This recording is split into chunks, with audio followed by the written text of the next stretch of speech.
وانشق البحار. Bismillahirrahmanirrahim.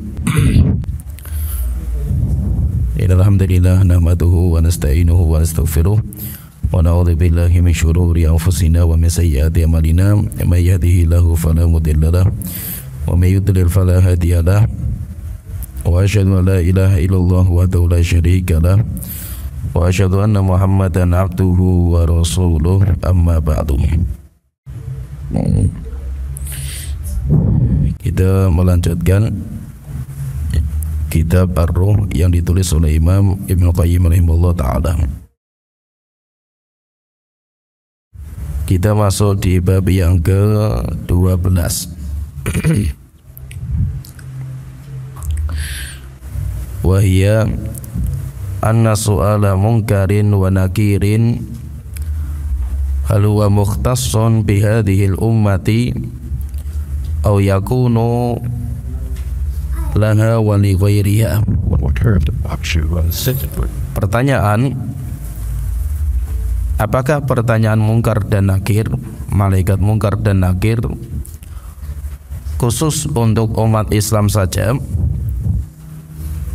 atau juga berlaku bagi umat-umat yang lain? Yaitu maksudnya kita percaya bahwa orang ketika masuk di alam kubur, mereka nanti akan ditanya oleh malaikat mungkar dan nakir. Yang menjadi pertanyaan di sini, apakah pertanyaan malaikat mungkar dan nakir itu berlaku umum kepada semua orang, yaitu umatnya Nabi Muhammad, umatnya Nabi Musa, umatnya Nabi Isa dan yang lain? Atau pertanyaan malaikat mungkar dan nakir khusus hanya untuk umat Islam saja? Maka dalam masalah ini para ulama berbeda pendapat menjadi 3 pendapat. Para ulama berbeda pendapat menjadi 3 pendapat. Pendapat yang pertama, dan semua yang berpendapat ini adalah ulama Ahlussunnah wal Jamaah. Pendapat yang pertama bahwa yaitu mengatakan bahwa pertanyaan malaikat mungkar dan nakir khusus kepada umat Islam. Berarti umatnya Nabi Musa ketika meninggal dunia tidak ada pertanyaan malaikat mungkar dan nakir. Demikian juga nabi-nabi yang lain. Ini pendapat yang pertama. Dan pendapat yang pertama ini adalah pendapat Imam Abu Abdillah At-Tirmidzi. Imam Abu Abdillah At-Tirmidzi. Beliau mengatakan, kata Imam Tirmidzi, innama su'alul mayyiti fi hadhil ummati khassatan. Sesungguhnya pertanyaan malaikat mungkar dan nakir kepada orang yang meninggal hanya berlaku untuk umat ini saja, yaitu umat Islam. Li'annal umama qablana kanatir rusulu ta'tihim birrisalati. Kenapa kok hanya berlaku untuk umat ini saja? Karena kalau umat-umat terdahulu, umatnya Nabi Isa, Nabi Musa, Nabi Ibrahim dan yang lain, ketika datang Rasul kepada mereka, Rasul datang kepada mereka untuk mendakwahkan dakwah tauhid, maka kalau umatnya tidak beriman kepada Rasul-Rasul itu, langsung mereka diazab oleh Allah Ta'ala di dunia. Yaitu kalau umat terdahulu itu pilihannya cuma 1 dari 2, mereka mukmin kepada Nabi itu, atau mereka kafir. Kalau kafir langsung diazab di dunia. Falamma ba'atha Allahu Muhammadan birrahmati amanan lil khalqi. Tetapi ketika Allah mengutus Nabi Muhammad, Nabi Muhammad diutus dengan membawa rahmat.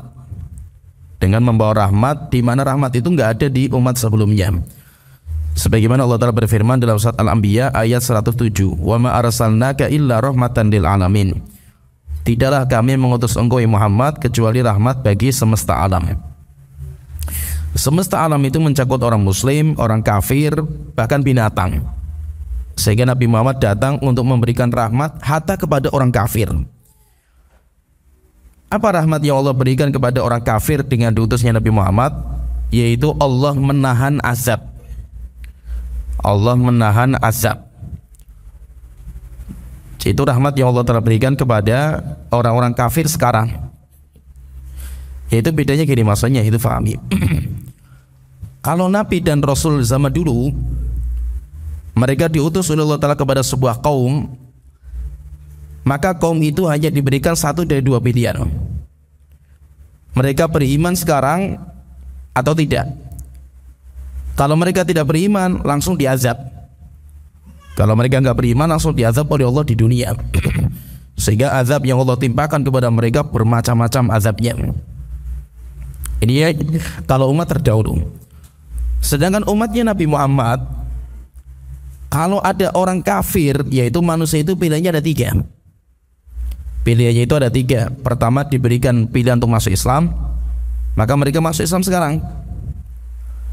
Atau mereka kufur, mereka tidak mau masuk Islam, tapi tidak Allah azab, ditunggu waktu, yaitu ditunda azabnya sampai mereka itu mudah-mudahan nantinya masuk Islam. Atau yang ketiga, mereka sebenarnya tidak beriman, cuma mereka itu takut mati atau takut diperangi sama kaum muslimin, akhirnya mereka pura-pura masuk Islam. Sehingga umatnya Rasulullah itu ada tiga. Umatnya Rasulullah itu ada tiga. Mereka mukmin sejati, atau kafir. Kafir pun gak langsung diazab oleh Allah Ta'ala di dunia seperti umat terdahulu.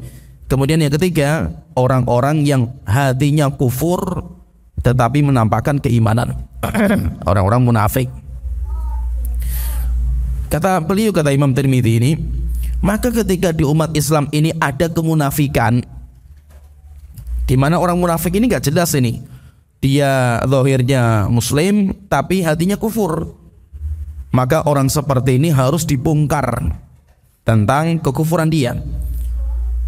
Sehingga nanti ketika orang itu meninggal dunia, Allah akan mendatangkan dua malaikat. Setiap umatnya Rasulullah meninggal dunia, datang ke dua malaikat untuk mengetes isi hatinya. Jadi isi hatinya seperti apa? Tujuannya apa? Allah Ta'ala berfirman dalam surah Al-Anfal ayat ke-73, liyamizallahul khabitha minat thayyib.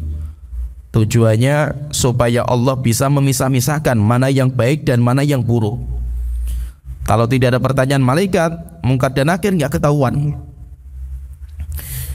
Maka ketika umat Islam itu ada tiga manusia itu, umat Islam itu ada tiga, yaitu umatnya Nabi Muhammad, maksudnya umatnya Nabi Muhammad yang diutus Nabi Muhammad kepada mereka itu ada tiga. Ada yang mukmin, ada yang kafir, ada yang di tengah-tengah.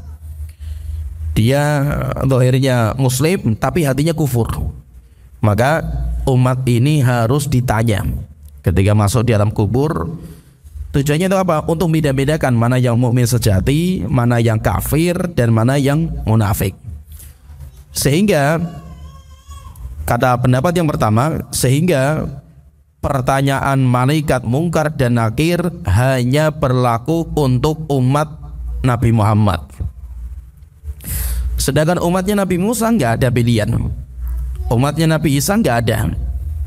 Yang ada pertanyaan hanya umatnya Nabi Muhammad. Kenapa? Karena umatnya Nabi Muhammad itu ada yang mukmin kepada beliau, ada yang kafir kepada beliau, ada juga yang zahirnya muslim tetapi hatinya kufur. Sehingga mereka perlu dites ketika mereka masuk di alam kubur. Ini pendapat yang pertama. Jadi pendapat yang pertama, apakah pertanyaan malaikat Munkar dan Nakir itu khusus kepada umat Islam saja atau umum kepada semua? Pendapat yang pertama kita sebutkan bahwa pertanyaan malaikat Munkar dan Nakir khusus kepada umatnya Nabi Muhammad. Sedangkan umat-umat Nabi sebelumnya tidak. Kenapa seperti itu? Karena umatnya Nabi Muhammad itu ada tiga. Sedangkan umat nabi-nabi sebelum Nabi Muhammad itu cuma dua pilihannya, mereka mukmin atau kafir, nggak ada yang ketiga. Tidak ada yang ketiga. Maka ketika umat Islam atau umatnya Nabi Muhammad itu ada yang muslim, ada yang kafir, ada yang munafik, dan munafik itu nggak ketahuan di dunia. Maka mereka harus dites untuk membeda-bedakan mana yang mukmin, mana yang kafir, dan mana yang munafik. Ini pendapat yang pertama. Pendapat yang kedua, wa khalafa fi dzalika akharun. Ada juga ulama yang berpendapat kedua bahwa pertanyaan malaikat mungkar dan nakir umum kepada semua manusia, baik itu umatnya Nabi Muhammad atau umatnya Nabi Isa, umatnya Nabi Musa, dan nabi-nabi sebelumnya. Ini pendapatnya Imam Abdul Haq Al-Ishbili. Kemudian ini juga pendapatnya Imam Al-Qurtubi. Imam Al-Qurtubi bukan Imam Al-Qurtubi ahli tafsir, tapi beliau punya kitab namanya kitab Al-Tazkirah fi Umulil Akhirah. Itu kitab yang beliau tulis, Imam Al-Qurtubi. Jadi kalau pendapat yang kedua, semuanya ditanya. Nanti ditanya sesuai dengan nabinya. Kalau dia umatnya Nabi Musa, ya yang ditanya tentang Nabi Musa. Bagaimana pendapat kamu? Atau waman nabiyuka, siapa nabimu? Maka dia mengatakan Musa, karena mereka pengikutnya Nabi Musa, bukan Nabi Muhammad. Sehingga semua umat ketika masuk di alam kubur pasti semuanya akan ditanya. Semuanya akan ditanya tentang apa? Ya tentang agamanya, Tuhannya, dan nabinya. Terus nabinya siapa? Nabinya ya sesuai dengan nabi yang diutus kepada mereka. Ini pendapat yang kedua. Pendapat yang ketiga, wa tawaqqafa fi dzalika akharun. Ada juga ulama-ulama yang milih diem. Jadi pendapat yang ketiga mengatakan wallahu alam. Kita enggak menetapkan ditanya semuanya, atau kita juga tidak menetapkan khusus hanya untuk umat Islam. Kita milih untuk diam dalam masalah ini. Kenapa diam? Karena dalilnya tidak ada yang pasti. Dalilnya itu masih perdebatan. Dan di antara ulama yang berpendapat seperti ini adalah Imam Ibnu Abdul Bar, termasuk ulama besar al-hadis mazhab Malikiyah. Beliau pendapatnya seperti itu. Berarti intinya di sini dalam perkara ini, apakah pertanyaan malaikat mungkar dan nakir kepada umatnya Nabi Muhammad saja atau kepada yang lain? Maka berarti ada tiga pendapat. Pendapat yang pertama mengatakan bahwa pertanyaan malaikat mungkar nakir khusus hanya untuk umat Islam. Itu pendapat Imam Tirmidzi. Yang kedua, pertanyaan malaikat mungkar nakir umum kepada semua umat. Ini pendapatnya Al-Ishbili dan pendapat Imam Al-Qurtubi. Kemudian ketiga, berpendapat tawakuf. Tawakuf itu diam, yaitu tidak memberikan jawaban apakah ditanya semuanya umum atau khusus. Ini pendapat Imam Ibnu Abdul Bar. Setelah itu beliau mendiskusikan masalah dalil yang ada, yaitu dalil-dalil masalah ini. Kata beliau, kata Imam Muqayyim, ada beberapa dalil memang yang itu menunjukkan khusus, pertanyaan itu khusus kepada umat Islam saja, sehingga itu dipakai oleh ulama-ulama yang mengatakan bahwa pertanyaan itu khusus, atau pendapat yang pertama. Maksudnya dari sini nanti kita coba latihan cara istinbat. Jadi kalau kita itu menetapkan sebuah hukum, yang kita perlukan itu yang pertama dalil. Dalilnya dulu kita pelajari, dalilnya sahih atau tidak. Setelah kita tahu dalilnya, setelah itu kita masuk ke istinbat, pendalilan. Pendalilannya seperti apa? Kalau kita sudah dapat pendalilan, setelah itu baru masuk ke hukum. Nah, jadi untuk sampai kepada hukum tidak bisa hanya pakai dalil. Kita tahu dalilnya sahih, tapi untuk sampai kepada hukum A itu butuh namanya istinbat. Istinbat atau namanya istidlal atau cara pendalilan. Nah, di sini ada beberapa riwayat yang itu menjadi bahan diskusi para ulama di sini. Rasulullah SAW beliau bersabda, Inna hadhil ummata tubtala fi quburiha. Rasulullah bersabda, sesungguhnya umat ini akan diuji di dalam kuburnya. Akan diuji, akan ditanya di dalam kuburnya. Rasulullah juga mengatakan dalam sebuah hadis yang lain, Uhiya ilayya annakum tuftanuna fi kuburikum. Diwahyukan kepada saya bahwasanya kalian akan ditanya di dalam kuburan kalian. Jadi dalil yang kedua. Jadi ini maksudnya semuanya berkaitan masalah pertanyaan, berkaitan masalah ujian di alam kubur. Nah di sini yang menjadi diskusi para ulama, kalimat umat ini akan ditanya di dalam kuburnya. Apakah kalimat umat ini adalah umatnya Nabi Muhammad saja, atau itu berlaku umum kepada semua umat? Maka kalau pendapat yang pertama tadi mengatakan umat ini yaitu umatnya Nabi Muhammad. Maksudnya umatnya Nabi Muhammad itu adalah umat, kumpulan orang yang diutus kepada mereka Nabi Muhammad. Itu namanya umat. Nanti umatnya Nabi Muhammad itu terbagi menjadi dua. Umatnya Nabi Muhammad terbagi menjadi dua. Yang pertama dinamakan dengan ummatud dakwah. Ummatud dakwah, umat Nabi Muhammad yang beliau dakwai. Siapa itu? Ya manusia, jin, itu semuanya umatnya Nabi Muhammad setelah beliau diangkat menjadi Rasul. Itu semuanya namanya umat dakwah. Yang kedua, umat beliau yang kedua namanya ummatul ijabah. Jadi ada umat dakwah, ada namanya ummatul ijabah. Kalau ummatul ijabah adalah umatnya Nabi Muhammad yang beriman kepada beliau. Umat Nabi Muhammad yang beriman kepada beliau itu namanya umat ijabah, umat yang memenuhi panggilan Rasulullah SAW, itu namanya ummatul ijabah. Sekarang pertanyaan misalkan ya, berarti orang-orang Kristen dan Yahudi itu umatnya Rasulullah enggak? Ini sekarang kita banyak kan, agama itu banyak sekali, Yahudi, Kristen, Hindu, Buddha, Majusi, Konghucu, atau termasuk juga ateis. Pertanyaan, orang-orang Hindu, Buddha, Konghucu, ateis, Yahudi, Nasrani, pertanyaan, mereka termasuk umatnya Rasulullah atau bukan? Ayo, umatnya Rasulullah atau bukan? Ayo. Antum lihat tetangga antum orang Kristen atau tetangga antum orang Yahudi. Pertanyaan, ini orang Kristen itu umatnya Rasulullah atau bukan? Mereka umatnya Rasulullah tapi bukan umatnya Rasulullah.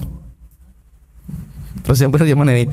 Mereka umatnya Rasulullah tapi mereka bukan umatnya Rasulullah. Maksudnya apa? Mereka umatnya Rasulullah yaitu umat apa? Dakwah. Karena mereka diperintahkan untuk beriman sama Rasulullah kan gitu. Tapi mereka bukan umatnya Rasulullah, maksudnya bukan ummatul ijabah, karena mereka tidak beriman sama Rasulullah. Ya, jadi umat Rasulullah itu ada dua, ada ummatul dakwah, yaitu umat yang wajib beriman sama beliau, itu namanya ummatul dakwah. Yang kedua namanya ummatul ijabah, umat yang mereka itu beriman sama Rasulullah SAW, namanya ummatul ijabah. Nah, jadi di sini Rasul ketika mengatakan umat ini akan ditanya di dalam kuburan mereka, ini apakah umat itu maksudnya umat ini itu adalah umatnya Nabi Muhammad atau semua makhluk seperti kalimat rahmatan lil alamin semua? Maka kalau pendapat yang pertama mereka mengatakan enggak, ini khusus, ini ayat ini hadis ini khusus. Yang dimaksud dengan umat ini ya umat yang diutus kepada mereka seorang rasul, yaitu Rasulullah Nabi Muhammad. Berarti kalau yang tidak diutus kepada mereka Nabi Muhammad, kaumnya Nabi Isa, Nabi Musa, berarti mereka bukan masuk dalam hadis ini. Berarti mereka nggak ditanya. Kalau pendapat yang kedua mengatakan, pendapat yang kedua, umat dalam hadis ini itu adalah semua makhluk. Sehingga bahwa semua makhluk akan ditanya. Maksudnya berarti baik umatnya Nabi Musa, Nabi Ibrahim, semuanya akan ditanya. Ini pendapat yang kedua. Karena maka pendapat yang kedua mengatakan umum. Lah kenapa kok seperti itu? Mereka kok memahaminya hadis itu seperti itu? Karena kata mereka, karena bahasa umat itu berlaku untuk umum semuanya. Contohnya misalkan binatang pun juga dinamakan umat. Binatang saja dinamakan umat. Contohnya Allah Ta'ala berfirman dalam surat Al-An'am ayat 38. Wa ma min dabatin fil ardi wala ta'irin yatiru bi janahaihi. Tidak ada binatang melata yang tinggal di bumi, dan tidak ada burung yang terbang dengan kedua sayapnya di atas langit, illa umamun amsalukum, kecuali pasti ada umat-umat yang menyerupai sebelumnya. Yaitu apa? Kalau kita melihat ada burung terbang, yo dari dulu itu sudah ada sejak zaman dulu umat seperti itu. Yang dimaksud dengan umat itu apa? Makhluk. Contohnya lagi misalkan Rasulullah mengatakan ketika melihat anjing, Rasulullah mengatakan laula anna hadzal kilaba ummatun, jika seandainya anjing ini enggak termasuk umat dari umat yang Allah telah ciptakan, la amartu biqatliha, saya akan perintahkan manusia untuk membunuh anjing. Kenapa? Karena anjing itu enggak boleh dimakan. Tetapi Rasulullah tidak berani. Kenapa? Karena anjing juga termasuk umat. Demikian juga kisah seorang nabi yang digigit semut. Digigit semut, setelah itu dia marah kemudian mencari sarang semut. Sarang semutnya itu di mana? Dapat sarang semutnya, dibakar semuanya. Akhirnya Allah berikan wahyu kepada nabi itu, dimarahi. Apakah gara-gara satu semut yang menggigit kamu, aharokta ummatan minal umami tusabbih, kamu membakar satu umat, yang satu umat itu bertasbih kepada Allah Ta'ala. Yaitu berarti apa? Rombongan semut yang mereka itu punya sarang, itu dinamakan juga dengan umat itu. Dinamakan juga dengan umat. Sehingga menunjukkan berarti kalimat tadi bahwa umat ini akan ditanya, yaitu umatnya Nabi Muhammad, ya umatnya sebelumnya, itu juga semuanya akan ditanya karena semuanya umum. Itu namanya pendalil. Maka itu fahami ya, kita kalau bicara masalah dalil, semua ulama itu punya dalil. Cuma kenapa kok terjadi perbedaan? Terjadi perbedaan karena cara memahaminya itu berbeda-beda ya. Coba kita lihat tadi satu dalil loh. Dalilnya satu, umat ini akan ditanya di dalam kuburannya. Dari satu dalil ini ada yang memahami hadis ini maksudnya hanya umatnya Nabi Muhammad saja. Ada juga ulama yang mengatakan enggak, itu umum kepada semua umat, padahal hadisnya satu. Hadisnya satu. Maka terkadang satu hadis ulama itu cara memahaminya bisa beda-beda. Maka itu perbedaan pendapat ulama itu wajar. Kita itu nggak usah kaget, nggak usah muntah-muntah lah istilahnya itu, nggak usah sampai bingung ketika mendapatkan ulama itu berbeda pendapat. Biasa. Ulama berbeda pendapat itu biasa selama memang masalahnya itu masalah yang dibolehkan untuk berbeda pendapat. Nggak usah kita bingung lah itu. Antum ngikuti pendapat aja, silahkan diamalkan. Ada orang lain pendapatnya piyo, silahkan diamalkan. Nggak usah saling menyesatkan, tidak usah saling meledek. Antum amalkan pendapat antum, hormati pendapat yang lain. Gampang. Jadi nggak usah terlalu pusing gitu dengan perbedaan yang ada. Misalkan masalah sekarang yang lagi ramai itu masalah membaca surat Kahfi di hari Jumat, nggak usah ribut, ya kan? Oh tapi ini sesat ini dhaif ini itu. Ya udah, dhaif kalau antum mendhaifkan, ngikuti ustadz atau ulama-ulama yang mendhaifkan, nggak usah diamalkan. Ngapain sih ribut kan itu? Sedangkan yang mengatakan hadisnya sahih, silakan diamalkan gitu. Apa sih masalahnya kan gitu? Ya masalahnya itu apa gitu loh. Maka itu kita itu harus belajar lapang dada terhadap masalah khilafiyah. Sehingga saya pendapatnya dulu A, setelah itu kok saya belajar lagi, oh rumahnya lemah ini, ya sudah ditinggalkan pendapat itu. Tapi gak usah menyesatkan yang lain. Tidak usah menyesatkan. Kenapa? Karena semuanya punya ulama, semuanya pendapatnya juga punya rujukan. Baik, itu fahami ya. Dalam kita itu mengambil sebuah hukum, ada dua tahapan yang perlu kita lihat. Yang pertama masalah dalilnya dulu, sahih atau tidak dalilnya ini. Terkadang ulama sudah berbeda pendapat di sini, di dalilnya ini sudah beda. Ada yang mengatakan sahih, ada yang mengatakan dhaif. Satu hadis saja terkadang hukumnya bisa beda-beda. Ketika ini dalilnya sudah beda hukumnya, apalagi masalah pendalilannya. Jadi kalau hadisnya saja sudah berbeda derajatnya, apalagi hukumnya. Dan itu biasa, nggak usah kita itu terlalu bingung lah itu. Kenapa? Karena terkadang itu ya biasanya orang-orang baru ngaji atau orang-orang yang awam, orang yang belum bisa merasakan lezatnya masalah khilafiyah. Ini biasanya kalau mendengar masalah khilafiyah itu kaget-kagetan, muntah-muntah. Nanti setelah itu nyesatkan sana, nyesatkan sini, dan itu bahaya. Itu memang bagi penuntut ilmu pertama itu akan melalui fase seperti itu. Itu ada seorang ulama dan banyak pendapat ulama menyebutkan di kitab-kitab mereka yaitu ucapan bahwa man lam ya'rifil khilaf, siapa yang belum bisa mengetahui khilafiyah di antara para ulama, fala ta'uduhu aliman, jangan kamu anggap dia itu ahli ilmu. Berarti kalau ada orang yang dia belum tahu masalah khilaf dan dia belum bisa lapang dada, anggap dia masih orang bodoh. Karena gayanya orang bodoh itu kayak gitu, gontok-gontokan kalau masalah khilafiyah. Itu gayanya orang awam. Sampai ada seorang ulama mengatakan, man lam ya'rifil khilaf, siapa yang tidak mengetahui khilaf, lam yasum al-fiqha bi anfihi, siapa yang belum bisa mengenal khilaf, belum tahu ini masalah khilafiyah, kemudian ini pendapat yang ini, maka dia belum bisa mencium bau harumnya ilmu fikih dengan hidungnya, yaitu dia itu berarti masih tingkatan orang bawah lah. Maka itu biasa saja gitu, itu kalau membaca kitab para ulama, kok ulama itu berbeda pendapat walaupun hadisnya sama, hadisnya itu sama, itu biasa saja, nggak usah kita itu kaget-kagetan. Walaupun ini masalah akidah, ini kan bukan masalah fikih. Pembahasan kita ini kan masalah akidah, karena ini masalah perkara yang ghaib.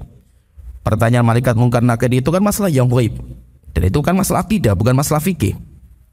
Kalau fikih kan masalah ibadah, ini masalah ghaib, karena kita bicara masalah alam ghaib. Dan masalah yang ghaib itu kan masalah akidah, masalah iman. Masalah iman, rupanya masalah iman saja ada yang khilafiyah. Dan ada yang khilafiyah. Syekhul Islam pernah membahas panjang lebar di Majmu' Fatawa tentang masalah, saya pengen nyebutkan bahwa orang bisa mengetahui masalah khilafiyah itu lezat sekali. Kelezatan ilmu itu di situ. Kelezatan ilmu itu ketika kita bisa mengetahui masalah khilafiyah di antara para ulama, dan kita bisa mendudukkan ini masalah khilaf, sehingga saya ambil pendapat A dan saya hormati pendapat B, dan saya tidak bisa menyesatkan mereka. Orang sampai tingkatan seperti ini itu dia akan merasakan lezatnya ilmu. Lezatnya itu nanti di situ.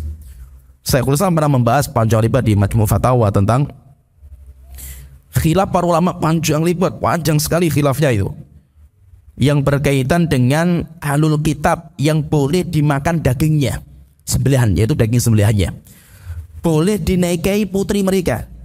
Orang Kristen, seorang perempuan orang Kristen boleh dinikahi sama kaum muslimin kali itu. 9 orang Kristen boleh dimakan. Orang Kristen siapa ini? Khilafnya panjang sekali para ulama dalam masalah ini. Ada yang mengatakan orang Kristen yang kakek, nenek, dan usulnya mereka itu beriman kepada agama yang murni, Kristen yang belum dirubah, dan yang lainnya khilaf panjang. Syekhul Islam membongkar semua masalah khilafiyah ini. Kemudian ulama hujahnya apa, kemudian didiskusi sama beliau. Setelah itu apa kata beliau? Setelah beliau merojehkan, setelah itu beliau mengatakan, dan masalah ini adalah masalah yang sangat besar sekali. Setelah itu beliau mengatakan, tidak ada orang yang merasakan lezatnya pembahasan ini kecuali orang-orang yang sudah tingkatan bisa mengerti masalah khilafiyah. Kalau belum tahu masalah khilafiyah, nggak akan merasakan lezatnya pembahasan ini. Yang isi cuma sesat, kamu kalau nggak ikut saya sesat, pokoknya itu nggak ada masalah khilaf dalam masalah ini. Sehingga tidak akan merasakan lezatnya sebuah khilafiyah. Sehingga maksudnya itu saya jelaskan supaya kita itu lebih paham. Mari kita itu belajar untuk lapang dada. Ya, terkadang hadisnya sahih, satu hadis, tapi cara memahami bisa beda-beda. Dan itu biasa, para ulama itu biasa kayak gitu. Maka nggak usah kita itu terheran-heran. Kalau pendapatnya Imam Al-Qayyim sendiri, setelah beliau menyebutkan ada 3 pendapat, maka beliau mengatakan wadh-dhahir, wallahu alam. Pendapat yang paling dhahir bagi saya, paling kuat bagi saya, wallahu alam, dan itu ilmunya semuanya Allah yang lebih mengetahui. Anna kulla nabiyyin ma ummatihi kadzalika. Kalau pendapat saya, pendapatnya beliau, bahwa semua umat akan ditanya bersama dengan nabi mereka masing-masing. Yaitu ditanya tentang man nabiyuka, ya nabinya mereka. Wa annahum mu'azzabuna fi quburihim ba'da su'ali lahum. Dan kalau mereka tidak bisa menjawab pertanyaan malaikat, mereka juga akan diazab. Contohnya misalkan umatnya Nabi Musa ditanya man nabiyuka, nggak bisa menjawab pertanyaan malaikat, azab, mereka juga akan diazab. Seperti umat Islam. Wa iqamatil hujjati alaihim, tujuannya itu apa? Karena Allah ingin menegakkan hujjah kepada mereka. Kama yu'azzabuna fil akhirati ba'da su'al, sebagaimana nanti di hari kiamat mereka pun juga akan diazab oleh Allah Ta'ala setelah semuanya didudukkan, ditimbang, setelah itu ditanya, diskusi, dihisab, maka nanti mereka akan diazab. Ini tarjih dari Imam Ibnu Qayyim rahimahullah ta'ala.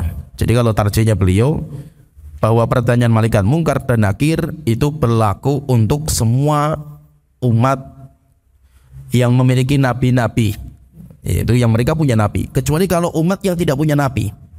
Umat yang tidak punya nabi yaitu siapa? Itu ahlul fatrah. Itu nanti ada pembahasan sendiri. Tapi kalau umat itu punya nabi, maka nanti akan ditanya man rabbuka wa ma dinuka wa man nabiyuka. Kita masuk di pembahasan yang berikutnya, bab yang ke-13. Wa ammal mas'alatu tsalitsata asyarata. Sedangkan bab yang ke-13, pertanyaan yang ke-13, wahya annal atfal hal yumtahanuna fi quburihim. Pertanyaan, apakah anak kecil yang meninggal sebelum balik mereka juga ditanya? Yaitu kalau kita punya bayi, qadarullah anak kita itu meninggal dunia ketika masih bayi. Pertanyaan, ini anak ini ditanya di alam kuburnya atau tidak? Yaitu akan ditanya sama malaikat mungkar dan nakir atau tidak. Ikhtalafan nasu fi dzalika ala qaulin. Ulama dalam masalah ini berbeda pendapat menjadi dua pendapat. Berbeda pendapat menjadi dua pendapat. Ada yang mengatakan ditanya, ada yang mengatakan tidak ditanya. Huma wajhani li ashabi Ahmad. Dan dua pendapat ini, dua pendapat ulama yang berbeda, ada yang mengatakan ditanya, ada yang mengatakan tidak. Itu juga dua pendapat ini ada di mazhabnya Hambali, yaitu di murid-muridnya Imam Ahmad. Murid-muridnya, kemudian ya dalam mazhab atau ulama-ulamanya dalam mazhab Hambali lah. Mereka juga seperti Ibnu Qayyim kan termasuk ulama mazhab Hambali juga. Yaitu dalam mazhab Hambali saja, dalam masalah ini juga mereka berbeda pendapat menjadi dua pendapat. Sehingga intinya anak kecil yang meninggal dunia sebelum balik mereka ditanya atau tidak, maka ulama berbeda pendapat menjadi dua. Ada yang ditanya, ada yang tidak. Setelah itu beliau mengatakan wa hujjatu man qala innahum yus'alun. Sekarang kita belajar dalilnya. Dalil ulama yang mengatakan anak kecil akan ditanya, yaitu anak kecil itu ditanya di dalam kuburnya. Dalilnya apa? Kata mereka, annahu tusyra'us sholatu alaihim. Dalil mereka yang pertama, karena dianjurkan untuk mensolatkan jenazah. Sholat jenazah itu kan doa, ya kan? Sholat jenazah itu kan doa kan itu. Kalau anak kecil meninggal dunia disolatkan jenazah, didoakan, berarti kenapa kita doakan? Karena dia juga ditanya. Kalau dia nggak ditanya, langsung mendapatkan kenikmatan, ngapain kita doakan kan itu? Wong dia sudah bagus kan gitu. Seperti para nabi dan rasul, kenapa kita nggak mendoakan mereka? Misalkan para nabi dan rasul jelas mereka sudah masuk surga.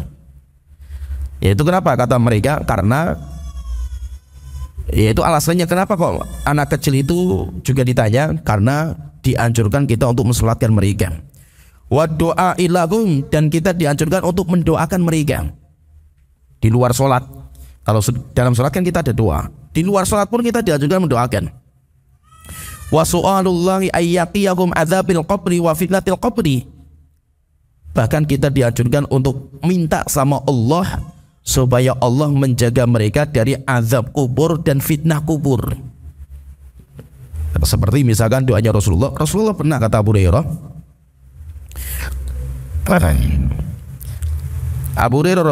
radhiyallahu anhu, beliau mengatakan,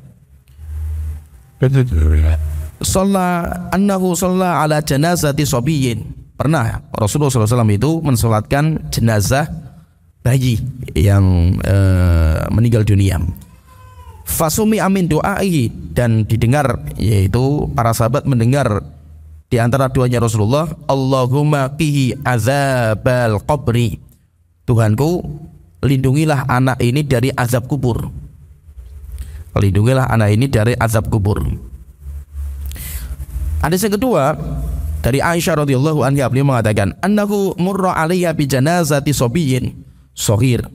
Pernah Aisyah itu sedang duduk, tiba-tiba ada jenazah bayi yang sedang dibawa ke kuburan. Fabakat, tiba-tiba Aisyah itu menangis. Faqila laha, akhirnya ditanyakan kepada beliau, ma yubkiki ya ummul mukminin, wahai Aisyah, apa yang membuat kamu menangis? Maka beliau mengatakan, hadza shabi baqitu lahu. Ini anak ini, saya itu menangis. Kenapa? Syafqatan alihi, karena saya itu sayang kepadanya.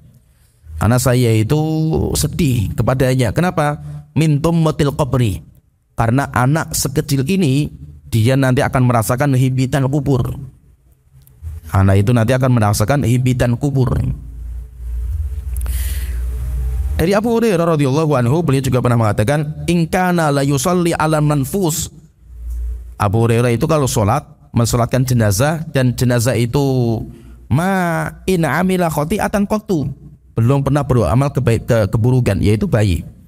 Maka Abu Hurairah mengatakan, Allahumma ajirhu min azabil qabri. Tuhanku, tolong jaga dia dari azab kubur. Nah, berarti intinya kalau pendapat yang pertama dalilnya karena kita dianjurkan untuk sholat jenazah, kemudian kita dianjurkan untuk mendoakan supaya Allah menjaga anak itu dari azab kubur. Kalau orang bertanya, misalkan diskusi, kan mereka kan belum punya akal gitu loh. Bagaimana mereka ditanya? Mereka belum punya akal, mereka belum paham syariat. Maka nanti mereka menjawab, wallahu subhanahu yukmilu lahum uqulahum. Allah nanti akan menyempurnakan akal mereka di alam kubur, walaupun mereka meninggalnya masih bayi. Liya'rifu bidzalika manzilatahum. Ya, supaya Allah mengetahui tentang bagaimana tingkatan mereka. Wa yulhamunal jawab. Kalau dia itu orang yaitu masih bayi, nanti Allah akan memberikan ilham jawaban kepada mereka. Ya, ini pendapat yang pertama. Jadi pendapat yang pertama, mereka mengatakan bahwa bayi yang meninggal dunia sebelum balik, mereka akan ditanya. Dan yang berpendapat ditanya, jadi Syekhul Islam ini saya sebutkan ucapan Syekhul. Kalau Syekhul menyebutkan beberapa orangnya. Dalam Majmu' Fatawa beliau mengatakan, dalam masalah ini ulama berbeda pendapat menjadi dua. Ahaduhuma annahu la yumtahanu. Pendapat yang pertama, tidak ditanya.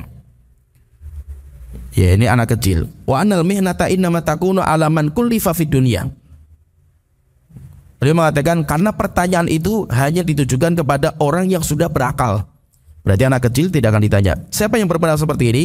Qalahu ta'ifatun minhum al-qadhi Abu Ya'la. Orang yang berpendapat seperti ini adalah Imam Abu Ya'la al-Hambali, ulama besar mazhab Hambali. Imam Abu Ya'la. Demikian juga Imam Ibnu Aqil, itu juga ulama besar mazhab Hambali. Ibnu Aqil ini gurunya Imam Ibnu Qudamah. Dan beliau Ibnu Aqil ini Masya Allah, ini kalau kita baca biografinya beliau itu adalah ulama yang rajin dalam menulis, sehingga tulisannya itu banyak sekali. Sampai disebutkan itu beliau itu ngarang sebuah kitab, namanya kitab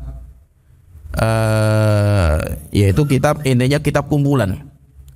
Yaitu ada sebuah kitab tulisan beliau, yaitu kitab yang mengumpulkan semua ilmu. Itu tebalnya 200 jilid. Imam Ibnu Aqil ini ulama besar mazhab Hambali.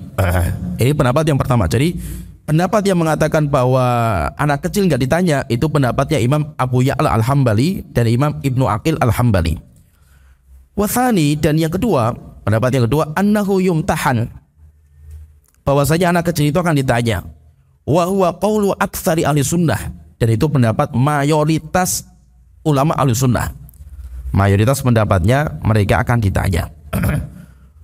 Wa naqalahu Al-Hasan bin Abdus, dan Imam Abdul Hasan bin Abdus menukilkan bahwa ini pendapat murid-muridnya Imam Syafi'i. Pendapat murid-muridnya Imam Syafi'i, mereka pendapatnya ditanya. Sehingga tadi pendapat yang pertama yang kita sebutkan di kitab Ar-Ruh, ini berarti pendapat jumhur. Pendapat jumhur yang mengatakan bahwa mereka itu ditanya, anak-anak kecil itu ditanya, itu pendapat jumhur. Kemudian yang kedua, pendapat yang kedua ini saya bacakan di kitab Ar-Ruh. As-su'al innama yakunu liman aqala ar-rasul wal mursil. Kalau pendapat yang kedua enggak ditanya. Kenapa? Karena pertanyaan itu hanya ditujukan kepada orang yang berakal, sehingga dia memahami tentang Rasul, tentang siapa yang mengutus Rasul itu, yaitu Allah Ta'ala, dan agama yang dibahas sama Rasul itu, sehingga dia bisa menjawab. Kalau dia itu tidak memahami, bagaimana bisa dijawab? Maka beliau mengatakan, kata mereka,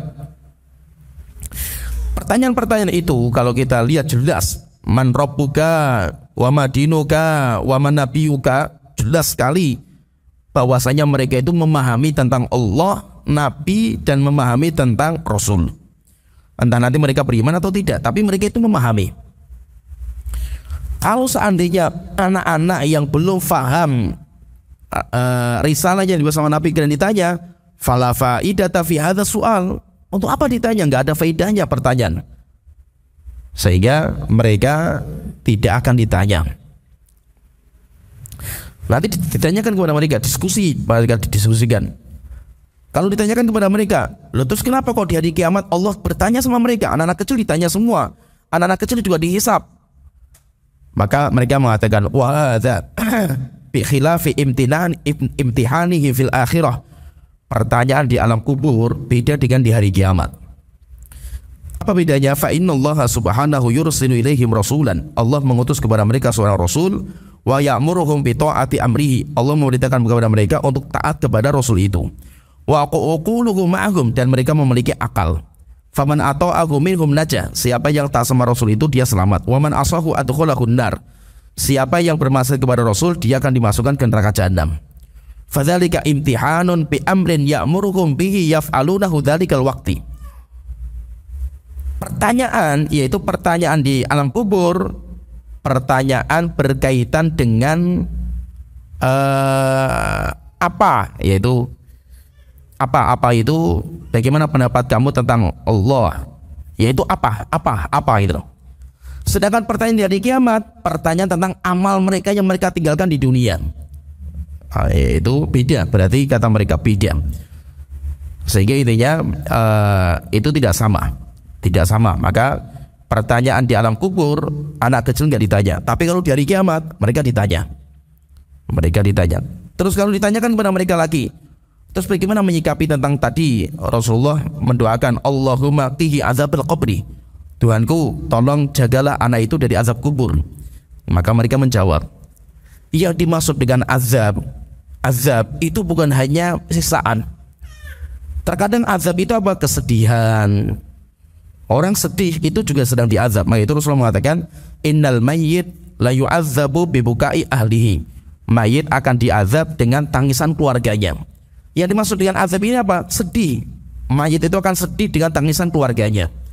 Contoh lagi Rasulullah mengatakan, as-safaru qita'atun minal azab. Safar adalah potongan dari azab. Maksudnya apa potongan dari azab? Capek, lelah, letih, itu termasuk bagian dari azab. Jadi azab itu nggak harus disiksa. Kenapa? Karena azab itu bukan hanya siksaan. Jadi azab itu bukan siksaan. Orang sedih, capek, lelah, letih itu namanya azab, tapi dia nggak disiksa. Jadi siksaan itu beda. Maka itu intinya kalau pendapat yang kedua ini mengatakan bahwa anak kecil itu tidak ditanya oleh malaikat mungkar dan nakir. Mana pendapat yang paling kuat? Pendapat jumhur. Wallahu alam lebih kuat bahwa anak kecil mereka juga akan ditanya di dalam kuburnya. Tapi kita katakan tetap ini masalah khilafiyah. Ini adalah masalah khilafiyah dan masyhur. Khilafiyah ini adalah khilafiyah yang masyhur. Sikap kita, kalau kita ngambil satu pendapat silahkan ambil satu pendapat, tetapi yang penting jangan menyesatkan pendapat yang lain.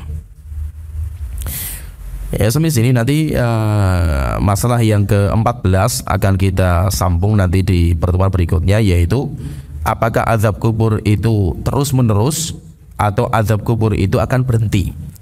Itu kalau orang diazab dalam kuburnya itu apakah azab itu terus menerus sampai hari kiamat atau nanti mereka itu dihentikan, azab kuburnya itu dihentikan. Nanti kita bahas karena pembahasannya lumayan panjang berkaitan dengan azab kubur.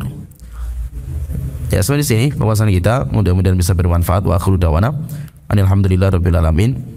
Wassallallahu ala Muhammad wa ala alihi wa sahbihi ajmain.